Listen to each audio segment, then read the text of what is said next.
Huwag ka nang umuwi. Sigaw ng asawa ko habang nasa airport ako. Pero ang totoong dahilan kung bakit niya ako pinipigilan ay nagpayanig sa buong pamilya namin. Hindi ko makakalimutan ang araw na iyon. 7 taon akong OFW.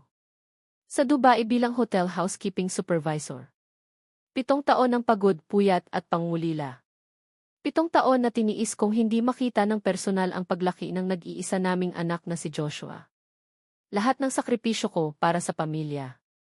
Kaya nang matapos ang kontrata ko at makapag-ipon ng sapat para makapagsimula ng maliit na negosyo sa Pilipinas, nagpasya akong umuwi na ng tuluyan. Hindi ko sinabi sa pamilya ko ang eksaktong petsa ng pag-uwi ko. Gusto ko silang sorpresahin. Habang naghihintay ako sa boarding gate, masaya akong nakatingin sa mga litrato nila sa cellphone. Ngunit biglang tumunog ang messenger ko. Asawa ko. Nagulat ako dahil bihira siyang tumawag ng ganoong oras. Pagkasagot ko, agad kong narinig ang nanginginig niyang boses. Liza, nasaan ka? Nasa airport na ako. Sakay na lang ang hinihintay ko. Surprise sana sa inyo. Biglang natahimik ang linya. Pagkatapos ay narinig ko siyang umiiyak. Liza, huwag ka nang umuwi. Parang may bumagsak na mabigat sa dibdib ko. Ano? Bakit? Pakiusap, huwag ka munang umuwi. Anong nangyayari? Hindi siya sumagot. Sa halip ay lalo siyang humagulgol. Please, huwag ngayon. Napatingin ako sa paligid. Nanlamig ang mga kamay ko. May sakit ba si Joshua? Hindi. May nangyari ba sa bahay? Tahimik. May iba ka ba? Biglang naputol ang tawag. Pakiramdam ko tumigil ang mundo. Buong biyahe pa uwi, hindi ako mapakali. Paulit-ulit kong tinatawagan ang asawa kong si Carlo. Hindi siya sumasagot. Lalong dumadami ang masamang pumapasok sa isip ko. Baka may kabit. Baka nalubog sa utang. Baka may itinagong sikreto.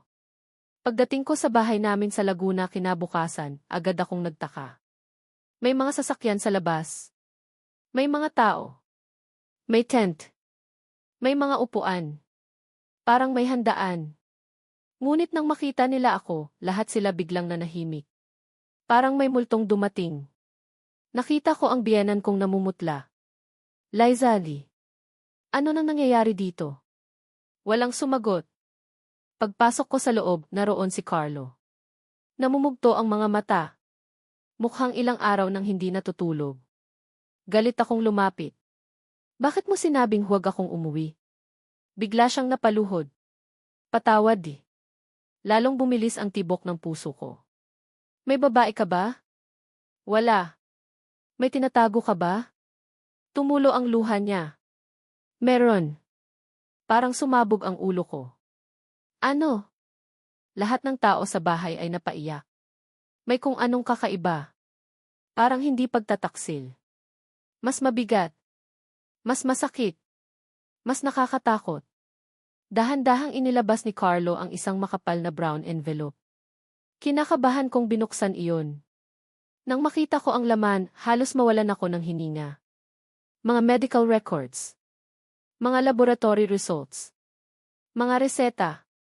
At isang diagnosis. Tumigil ang mundo ko. Nakaupo lang ako habang nanginginig. Stage 3 cancer. Napatakip ako sa bibig. Hindi 6 na buwan na naming itinatago. Napaiyak ako. Bakit? Dahil alam naming iiwan mo ang trabaho mo. Dapat sinabi ninyo. Alam naming buong buhay mo ang isinakripisyo mo para sa amin. Napaupo ako sa sahig. Hindi ko mapigilan ang pag-iyak. Ang anak naming si Joshua ang may cancer. Ang anak kong 7 taon kong hindi nakasama araw-araw. Mommy, Napalingon ako.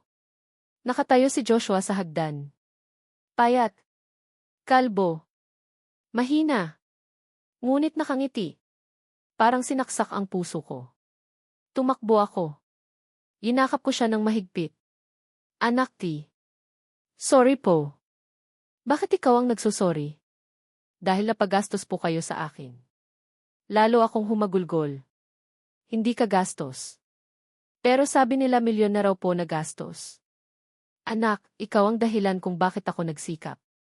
Niyakap niya ako. Pareho kaming umiiyak. Pati mga kamag-anak. Pati mga kapitbahay. Lahat tahimik na umiiyak. Ngunit hindi pa doon nagtapos ang pinakamalaking revelasyon. Kinagabihan, kinausap ako ni Carlo. May isa pa raw siyang itinatagong sikreto. Nanlaki ang mga mata ko. Ano pa? Tumulo ulit ang luha niya. Naibenta ko ang bahay. Parang binuhusan ako ng malamig na tubig. Yes! Para sa gamutan ni Joshua.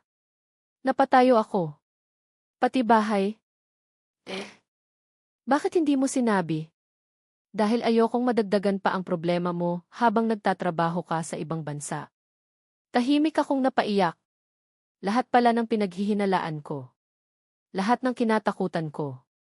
Maling-mali. Hindi pagtataksil. Hindi kabit. Hindi panloloko. Kundi isang amang desperadong iligtas ang buhay ng anak niya. Pagkatapos ng ilang buwang gamutan, isang himala ang dumating. Nagkaroon ng sponsor ang ospital. May foundation na sumagot sa malaking bahagi ng gastusin. Unti-unting bumuti ang kondisyon ni Joshua. Hanggang isang araw, sinabi ng doktor ang mga salitang hindi ko malilimutan. Cancer-free na siya. Parang sabay-sabay kaming nabuhayan. Napaluhod kami. Napaiyak. Napayakap. Napasigaw sa tuwa. Maging ang doktor ay napaluha.